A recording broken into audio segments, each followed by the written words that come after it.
पर्यावरण संरक्षण को लेकर वृक्षों की उतारी गई आरती। पर्यावरण संरक्षण की दिशा में संतों ने किया सामूहिक पौधारोपण व वृक्षों की महिमा का किया गुणगान।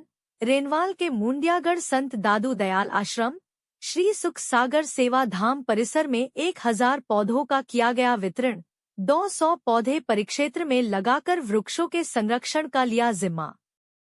किशनगढ़ रेनवाल कस्बे के मुंडियागढ़ स्थित संत दादू दयाल आश्रम के श्री सुख सागर सेवा धाम परिसर में रविवार को विशाल सामूहिक पौधारोपण कार्यक्रम आयोजित हुआ। ट्रीमैन के नाम से पहचाने जाने वाले पर्यावरणविद प्रेमी अमर भैड़ा व सुखाराम भैड़ा द्वारा संत आश्रम सेवा परिसर में वृक्षों की महत्ता पर प्रकाश डालते हुए 1000 पौधों का वितरण किया गया।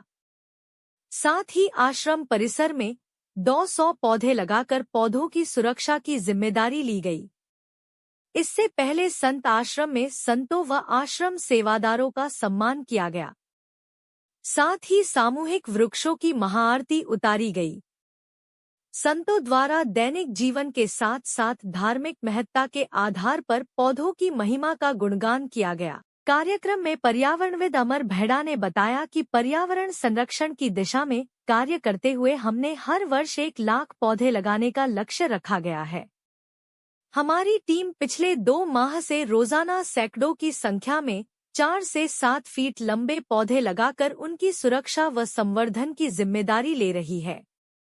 उन्होंने कहा कि मेरा पूरा परिवार पर्यावरण संरक्षण की दिशा में लगातार कार्य कर रहा है। हमारी नैतिक जिम्मेदारी बनती है कि पर्यावरण संरक्षण की दिशा में हम अपने क्षेत्र को हमेशा हरा भरा बनाए रख सकते हैं। इस दौरान करीबन 1000 पौधे वितरित किए गए। साथ ही महिलाओं व संतों ने जमकर पौधारोपण किया। इस दौरान संत सुखदेव महाराज, समाज सेवी सुखाराम भैड़ा, पर्यावरणविद अमर भैड़ा, चंदा देवी, आकांक्षा चौधरी, अनिल भैड़ा, बलराम जाखड़, रामजीलाल बिजारनिया सहित कई लोग मौजूद रहे। जो पेड़ है, मैं इंग्लैंड से पढ़ने के बाद में वहाँ पे जो ग्रीनरी देखी है आपने, इंग्लैंड में हो चाहे किसी भी विकसित देश के अंदर हो, 33 से 35% जो एरिया होता है वो ग्रीन एरिया मैंडेटरी है। अगर हम इंडिया को जहाँ तक कंपैरिजन करते हैं तो इंडिया के अंदर 10% ग्रीन एरिया है, यानी कि हमारे पास करीब करीब 25% ग्रीन एरिया की कमी है। तो ये मेरी एजुकेशन के दौरान और जो मैं इंग्लैंड में रहा उस दौरान मैंने ये डिफरेंशिएट किया कि क्यों एयर क्वालिटी इंडेक्स जो है उसके अंदर हमारा हमेशा रेड एरिया जो अभी आ रहा है, दिल्ली में आप देख रहे हो पॉल्यूशन, राजस्थान जयपुर में वो बढ़ता जा रहा है। तो इस तरफ बचपन से रुझान था और साथ में पेरेंट्स का भी इसके अंदर था कि हमें पेड़ लगाने ज़्यादा से ज़्यादा।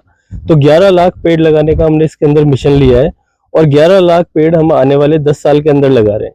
अब इसमें 2 चीज़ें हो जाती है कि पेड़ का मिशन लेना और पेड़ लगाना, और पेड़ लगाने के बाद उसकी जिम्मेदारी कैसे पूरी हो सके वो सबसे अहम पार्ट है। और उसके लिए हमने पूरी रिसर्च करी कि कैसे हम गांव के अंदर जाके ये मेक श्योर कर सके, ये पक्का कर सके कि जो भी हम पेड़ लगाएं उसकी पूरी केयर हो। तो हमने जो जगह निकाली है वो सरकारी स्कूल जहाँ पे बाउंड्री कंप्लीट है, कोई गौशाला हो जिसके अंदर बाउंड्री कंप्लीट है, कोई जैसे आज का है दादू पंथ के अंदर ये आश्रम, ऐसे आश्रमों में। और साथ में जो भी ग्रामवासी आते हैं उनको वहाँ पे हम प्रोग्राम्स में बुलाते हैं और ग्रामवासियों को 1, 2, 5 पेड़ जितनी उनकी इच्छा है उतना हम वितरण करते हैं। तो 1 पेड़ या 2 पेड़ या 5 पेड़ अगर घर के हिसाब से लेके जाते हैं तो उसकी सेवा भी हो पाती है और उसकी देखभाल भी हो पाती है। और मैं सभी से अनुरोध करूंगा कि जैसे ही हमारे आने वाले प्रोग्राम भी होंगे उनकी डिटेल्स आपको मिल जाएगी, पूरी उनकी आपको जानकारी मिल जाएगी, तो आप उनमें अधिक से अधिक मात्रा में पधारें। आपको निःशुल्क पेड़ मिलता है। एक पेड़ जो होता है वो करीबन 6 से 7 फीट मिनिमम उसकी हाइट होती है, 12-12 फीट के भी पेड़ है कई। तो कोई भी पेड़ छोटी क्वालिटी का या कम मात्रा का नहीं है, बहुत बढ़िया क्वालिटी के सारे पेड़ यूपी एमपी से पूरे ट्रक भर भर के आ रहे हैं और अच्छी क्वालिटी के पेड़ गांव में निःशुल्क बांटे जा रहे हैं। कोई किसी तरीके का पैसा आपसे इसमें नहीं लिया जा रहा। तो मेरी अपील है कि आप इस योजना के अंदर मेरा साथ दीजिए और कम से कम राजस्थान को हरा भरा बनाने के लिए, फुलेरा को हरा भरा बनाने के लिए इस मेरे प्रयास के अंदर जरूर जुड़े। अभी जर्मनी से अपना डॉक्टर कंप्लीट करके आई है, डॉक्टर है वो भी, उन्होंने भी बाहर देखा है और हम दोनों ने डिसाइड करा मिलके कि ग्रीन बनाने के अलावा हमारे पास कोई ऑप्शन नहीं है।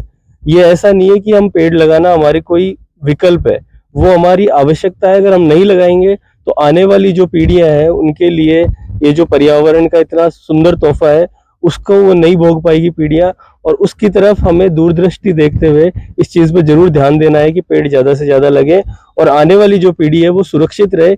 कम से कम मूलभूत जो आवश्यकता है सांस लेने की वो तो हम उनके लिए छोड़ के जाएं।